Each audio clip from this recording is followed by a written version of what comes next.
Greetings folks, welcome to another review. This time it's the Foxeer Legend 2, provided by GearBest for the review. Keep an eye out for GearBest's 3rd anniversary promotion coming up, starting on March the 14th.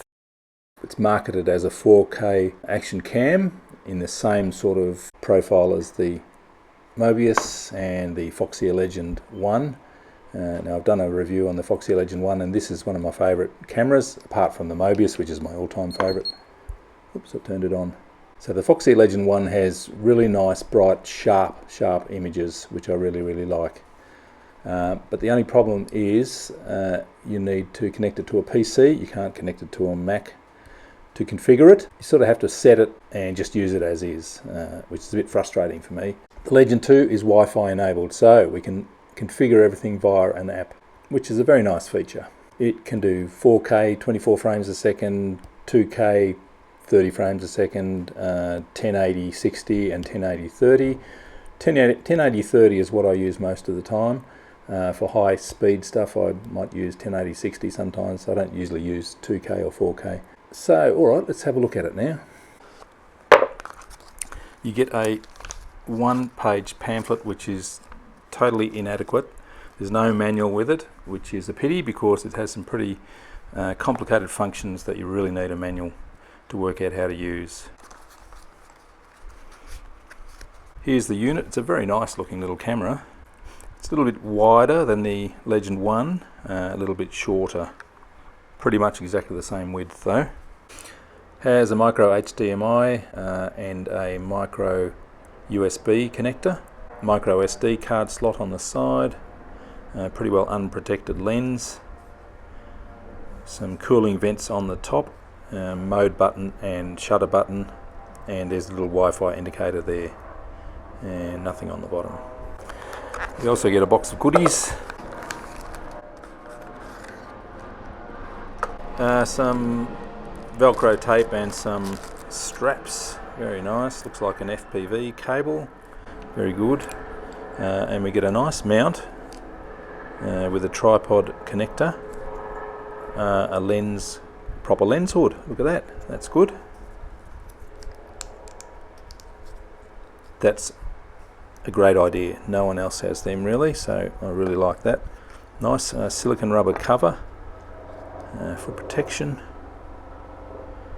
but you wouldn't be able to get the SD card out. You can hear choppers in the background. We've got the air show on at the moment, so it's going to be a bit noisy. Let's try this silicone cover. Well, that's very nice. Yeah, quite like that. You can get access to transfer images and for FPV, but you'd have to take the cover off to put it in this mount, I guess. That's a nice fit. And mounting on a tripod, yes, I would use that. That's good. FPV cable. Oh, it's quite long. Power the battery with an external power source. I'll have to work out what voltage that is, and that will be video out. Now to turn it on you have to push and hold for 3 seconds, which is a good feature that prevents you from turning it on by mistake. So that's now on in video mode, and you press and hold the shutter button. When you get that green flashing light, you're in Wi-Fi mode.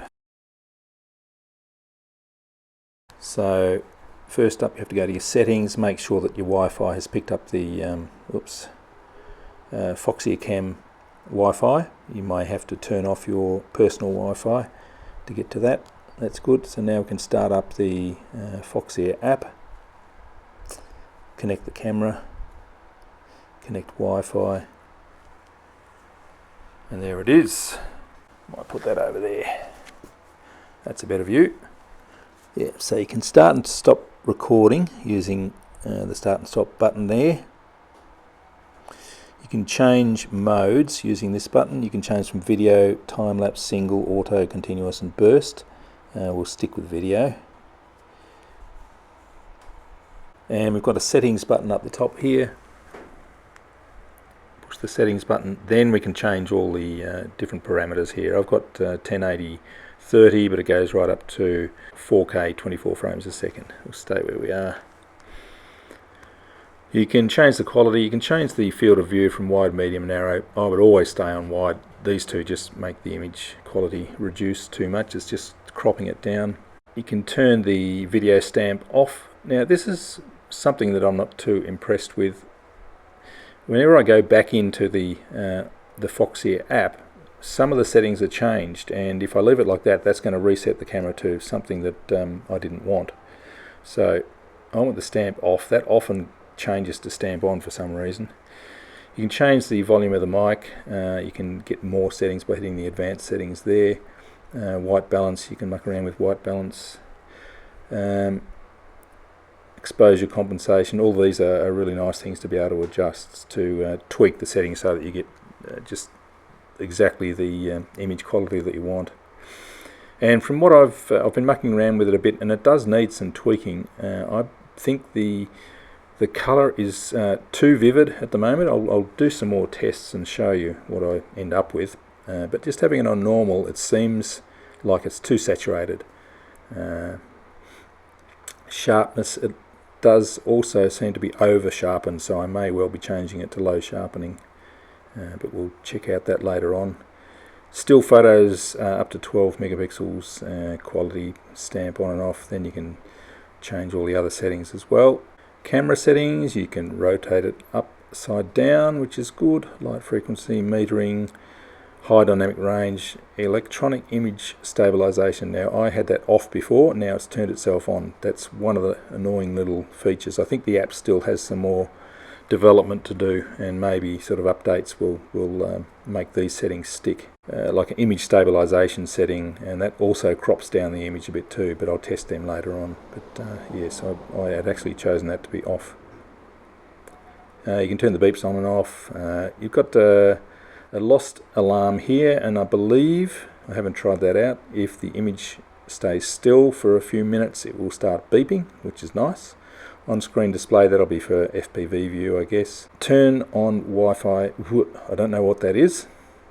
And I've tried increasing and decreasing the size of my font on the phone. I still don't know what that is. Now there's also a find camera setting here too. If you've got your beeps turned on, it will make the camera beep. But it's not working at the moment. SD card capacity, it comes with a 2 GB card pre-installed. I've since changed it to a 16 GB card, but it's still saying it's a 2 GB card. Another thing that needs to be updated in the app. There's lots and lots of image parameters you can play around with here, which is a really good thing. This little speedo dial here tells you what settings you've got currently chosen, which is a good idea.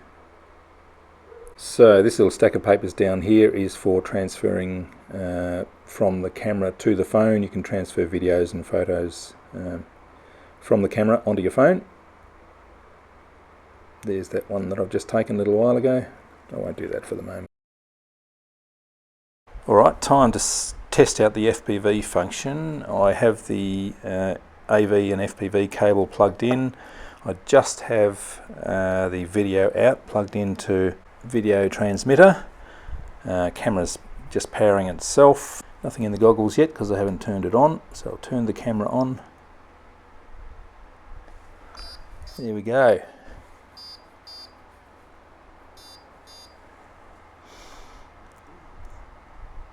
So there's the FPV view.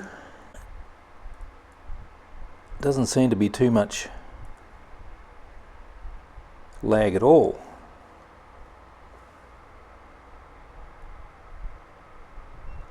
A little bit maybe, but not much. Alright, so now I'm going to turn the Wi-Fi on. That shows in the screen. Then I'll lose the image. Alright, so now I'm going to turn the on-screen display on. On-screen display is on. Back to the camera. Then I have to turn the Wi-Fi off. There we go. Now we've got information on the screen. So what have we got there? Got the exposure value down the bottom left. Resolution and frame rate of the video. 12, 16, 23. I wonder what that is. Very good. Oh, I've got the battery level and SD card. What if I start recording? It's giving me the red dot up the top too. That's cool. Very little lag in the FPV, I have to say. That's good. Alright, so let's have a look at some of the results. This situation, strong backlight, it did a really good job actually. Out in the open, I find the colours way too saturated. It just looks cartoonish to me. And compare that to the Mobius. I think the Mobius does a much nicer, more natural looking job. The grass looks a little bit over sharpened to me. The colours are sort of, well, they're bright, but they're just too bright, I think, too saturated. This is sort of a backlit scene and it doesn't really do a good job here. It's blowing out the sky. The Mobius does a much better interpretation of that scene. Looking up at the sun, it actually does a pretty good job, I think. Doesn't blow it out too much. I'm standing about 6 or 8 inches behind the cameras, out in the open, a little bit of wind around. I wonder how that audio level is going. So this is normal video. Oversaturated, over contrasty, I think. More choppers. Cropping into narrow field of view, not a good idea. The image turns to rubbish. It's just cropping it in. This is flat colour, it might improve it maybe. Looks a little bit muddy maybe. Some tweaking needed. Turn the sharpening down low for this one. Might be a better setting. I'll have to do more tests with that. This is reducing the exposure by 0.3, and that is a useful setting. I think minus 0.3 might be good. High dynamic range might be helpful too. Have to do more tests with that. That seems to work well. And this is image stabilization, and that's just cropping the image down but not doing any stabilizing at all as far as I could see. This is high dynamic range and sort of looking up at the sun, down at the car. Yeah, it does a pretty good job of that. So that's the Foxeer Legend 2. It's a very interesting camera, has a lot of potential, great features. The app needs some work. The app is not very good at the moment. It won't hold its settings and it does random sort of resets of different settings every time you turn it on, which is very frustrating. So as soon as they update the app and get that working properly, that will be great. The image quality is very good, although it's oversaturated and maybe a bit over sharpened as well, a bit too contrasty. But there are a lot of adjustments you can make to the exposure value and the contrast and the high dynamic range and things like that to get it working. And I'll do more tests and more comparisons with the Foxeer Legend 1. And I'll put that on a future video to show you some comparisons. The image stabilization doesn't seem to work at all. All it does is crop the image down, doesn't do any stabilizing at all. Very disappointing, waste of time. Maybe these things will be fixed up with firmware updates. It's not perfect at the moment, but it's a good start. Foxeer Legend 2 from GearBest. Thanks for watching.